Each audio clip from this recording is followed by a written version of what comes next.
Hey everybody, and welcome back. In this video, we're going to talk about a few things to do before you start digitizing.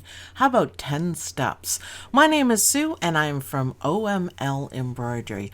The first one is really important. It's make sure your embroidery software is up to date.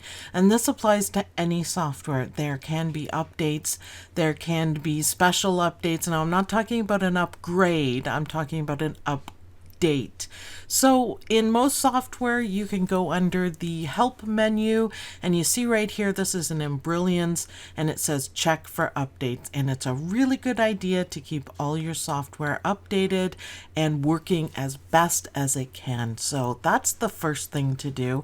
Sometimes you can have it check automatically as well. This one will just check for updates. So it's a good idea to start with that.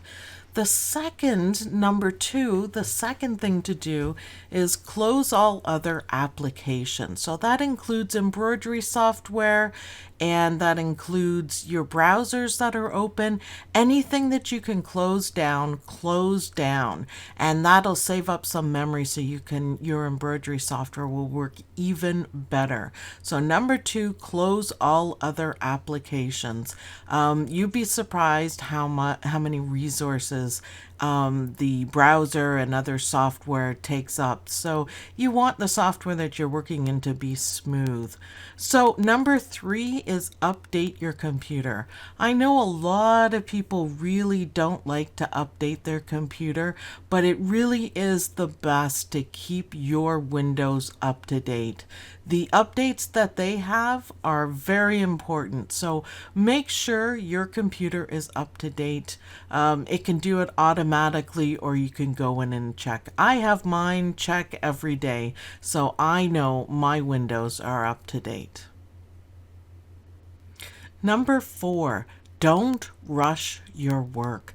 Make sure you have enough time to be able to do the digitizing that you want. It'll save you a lot of frustration. So don't ever rush. If you have a time limit, change the time limit. Give yourself more than enough time so you can really sit down and focus on your work. I think a lot of times when you rush, that's when you get into trouble. I make sure I leave more than enough time to do it. So rushing leads to frustration, leads to problems. So just avoid it and don't rush your work. Number five, image quality.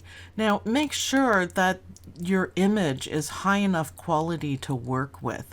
You can work with low quality images. It just depends on what you're going to do with it.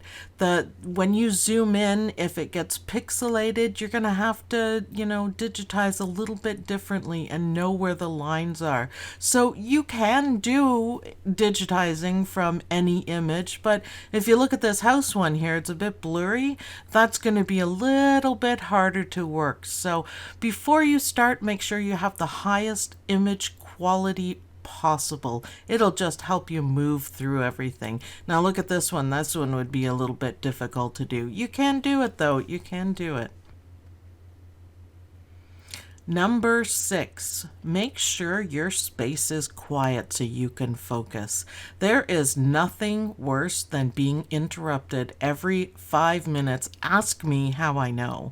When you're trying to digitize, it's extremely annoying and difficult, and you lose your place and you make mistakes. So make sure you have a little bit of quiet time. If you have a door, shut it, put on some music or not, or listen to something or not, but make sure that you have a good amount of time so you can focus. And this is part of the don't rush as well.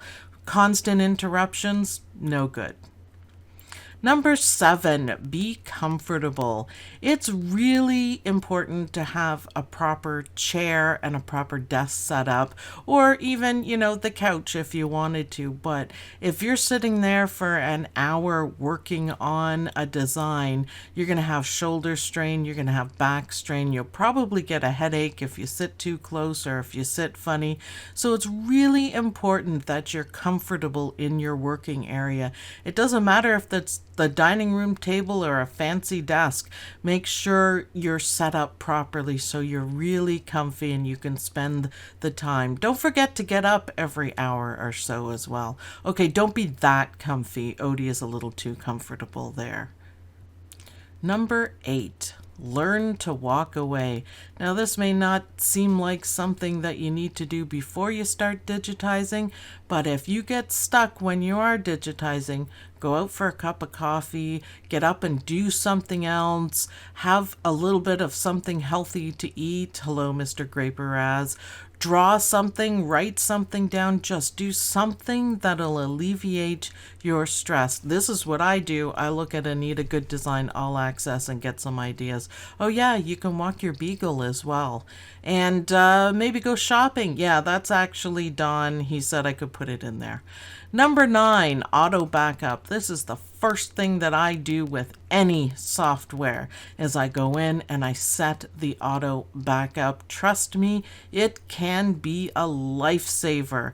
It has happened to me. It'll happen to you. So I put the auto backup on, every 10 minutes or so. You can lose 10 minutes of work and you'd be fine. So make sure of that. Now, the next thing is save, save, save. Make sure you know where your save button is and remind yourself to save all the time. Save everything all the time. It's really, really frustrating when you are working on something for 2 hours and you lose everything because there was no backup and you forgot to save. So the first one is a save as, and then the second one is save, save, save. So make sure save it onto your desktop, onto your computer on a folder, but make sure you save a lot. It'll save you some frustration. So I hope you guys like this video. I hope it helps you out. Make sure you do 10 things to get ready for digitizing. Thank you guys, and I'll see you all in the next video. Bye!